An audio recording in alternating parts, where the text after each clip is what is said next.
स्वागत है दोस्तों। हिंदी साहित्य के प्रैक्टिस सेट नंबर 2 में आज हम सभी महत्वपूर्ण प्रश्नों को हल करेंगे। इसके पहले कल वाले वीडियो में आपने देखा होगा प्रैक्टिस सेट नंबर पहला था, जिसमें हमने महत्वपूर्ण 10 प्रश्नों को उनके व्याख्यात्मक ढंग से पढ़ा और समझा, जिन जिन विषयों से वो संबंधित थे।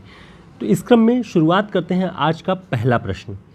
पहला प्रश्न है, कृष्णा सोबती का कौन सा उपन्यास पंजाब की मिट्टी और भाषा का जीवंत दस्तावेज है। अब देखिए, ये जिस पुस्तक से ये प्रश्न हमने बनाया हुआ है या जिस रचना पर आधारित ये प्रश्न है, वो कोई भी एग्ज़ाम हो, यूजीसी नेट, असिस्टेंट प्रोफेसर या एलटी, टीजीटी, पीजीटी, सभी में समान रूप से उपयोगी है। इसलिए बहुत सतर्कता के साथ इन प्रश्नों को तैयार कर लीजिए। कृष्णा सोबती का कौन सा उपन्यास पंजाब की मिट्टी और भाषा का जीवंत दस्तावेज है। ऑप्शन: दिलोदानिश, डार से बिछड़ी हुई, जिंदगी नामा, सूरजमुखी अंधेरे के। तो इसका सही उत्तर क्या है? इसका सही उत्तर है जिंदगी नामा।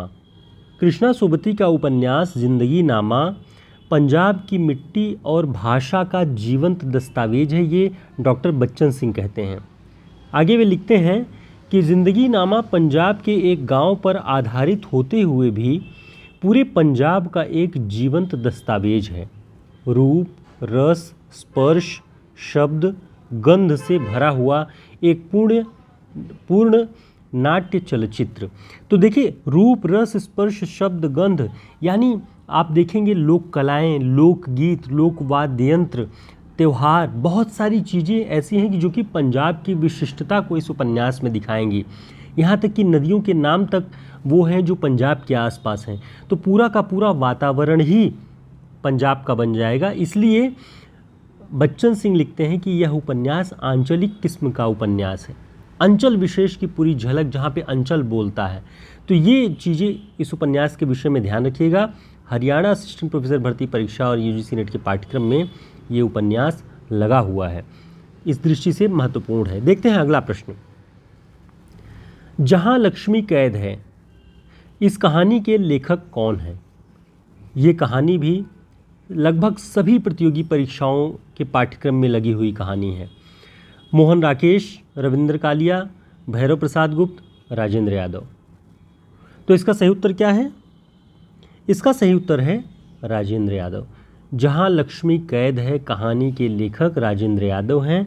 बच्चन सिंह ने इस कहानी को वैयक्तिकता और सामाजिकता के द्वंद्व के बीच कन्फ्यूज्ड कहानी कहा है।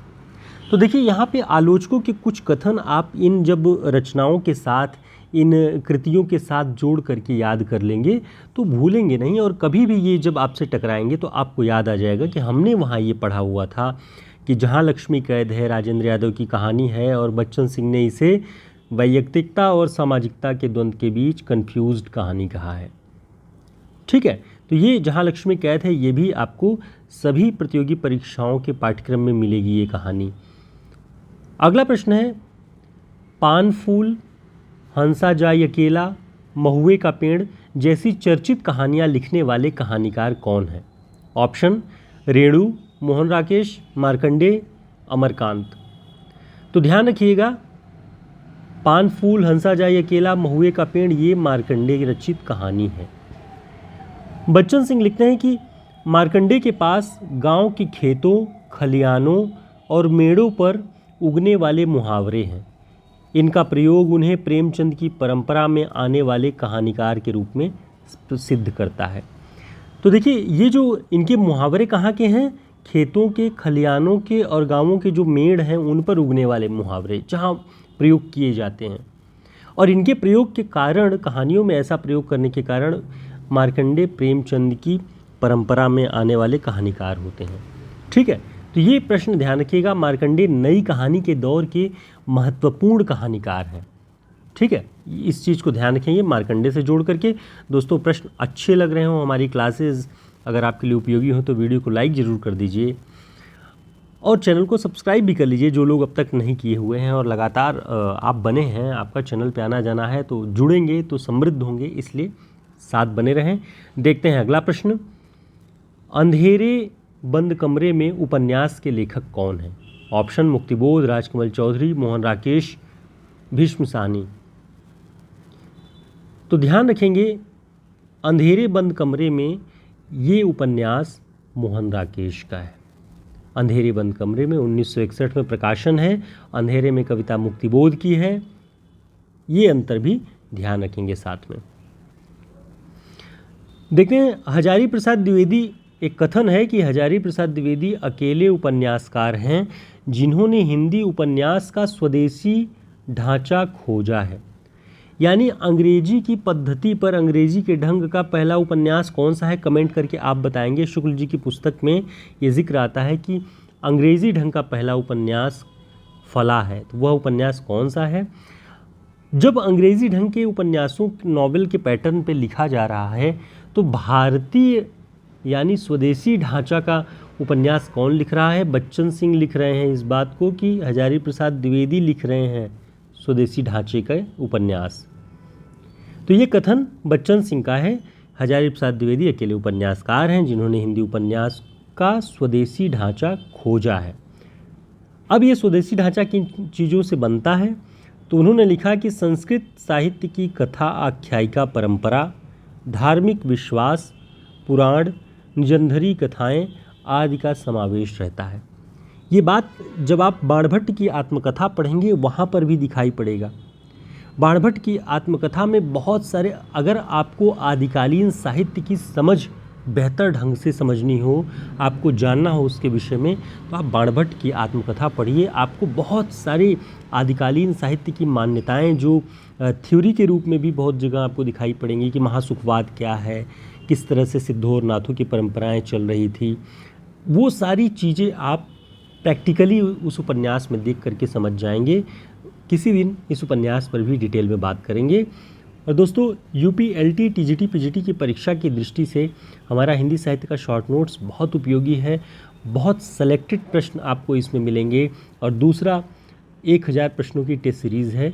ये दोनों आप हमारे व्हाट्सएप नंबर पर संपर्क करके प्राप्त कर सकते हैं और आगामी यूपी, एलटी की परीक्षा के लिए बहुत उपयोगी सिद्ध होगा। हर एक पक्ष से महत्वपूर्ण प्रश्नों को इसमें शामिल किया गया है। बहुत सारे वन लाइनर फैक्ट्स इसमें हैं, तो आप चाहें तो इसे अपने पास रख सकते हैं, आपकी परीक्षाओं के लिए बहुत उपयोगी होगा। देखते हैं अगला प्रश्न।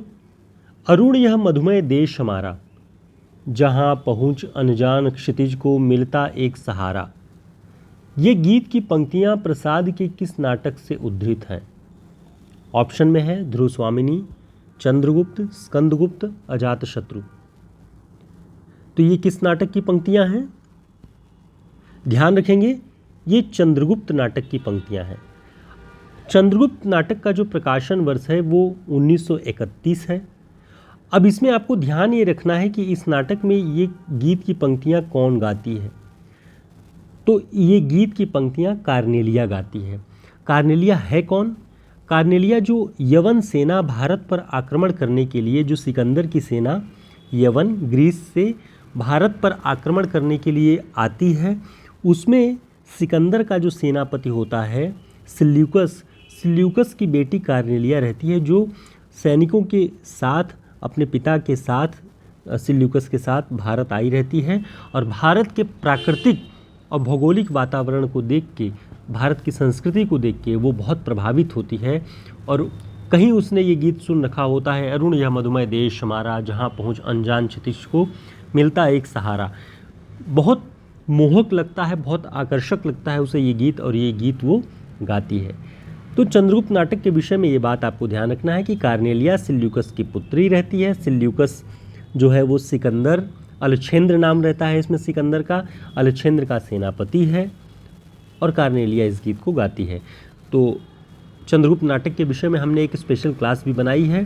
फिर हम दोबारा चंद्रगुप्त नाटक पर एक विशेष क्लास लेकर के आएंगे जिसमें बहुत सारी चीज़ों पर हम डिस्कस करेंगे जो परीक्षाओं की दृष्टि से उपयोगी होगा। अगला प्रश्न है, ताज और बापू के प्रति कविताओं के लेखक कौन हैं। ऑप्शन में नागार्जुन, रेणु, त्रिलोचन, सुमित्रानंदन पंत। इसका सही उत्तर क्या है? ध्यान रखेंगे, ताज और बापू के प्रति सुमित्रानंदन पंत जी की कविता है, इसे ध्यान रख लेंगे। बहुत प्रसिद्ध कविता है ताज और बापू के प्रति दोनों। अगला प्रश्न है, गा कोकिल बरसा पावक कण, नष्ट भ्रष्ट हो जीर्ण पुरातन। हे कोकिल, बरसा पावक कण, अग्नि के कण बरसा, नष्ट भ्रष्ट हो जीर्ण पुरातन। और ये जीर्ण और पुरातन जो हो चुके हैं, जो सूख चुके हैं, वो सब जल के भस्म हो जाए, नष्ट हो जाए। यह किस कवि की पंक्तियां हैं? ऑप्शन सूर्यकांत त्रिपाठी निराला, सुमित्रानंदन पंत, महादेवी वर्मा, जयशंकर प्रसाद। तो ध्यान रखेंगे ये सुमित्रानंदन पंत जी की कविता की पंक्ति है। कविता का शीर्षक ही है गा कोकिल। तो ये एक क्रांतिकारी किस्म की कविता है सुमित्रानंदन पंत जी की, इसके विषय में भी ध्यान रखें। अगला प्रश्न है, चंद्रगुप्त नाटक के अंत में चंद्रगुप्त का विवाह किससे होता है? ऑप्शन सुवासिनी, अलका, कल्याणी, कार्नेलिया। अब देखिए, चंद्रगुप्त नाटक इतना प्रसिद्ध है कि हम उन्हीं प्रश्नों को और उन्हीं आवश्यक चीज़ों को शामिल करके जो भी अपनी क्लासेस बनाते हैं, ताकि आपकी परीक्षाओं की दृष्टि से उपयोगी हो। आप यदि 10 प्रश्न पढ़ें और उनके साथ थोड़ी सी बातें भी अगर जानें उन सब के विषय में, तो आपके लिए उपयोगी हो। तो चंद्रगुप्त का विवाह किससे होता है? ऑप्शन सुवासिनी, अलका, कल्याणी, कार्नेलिया।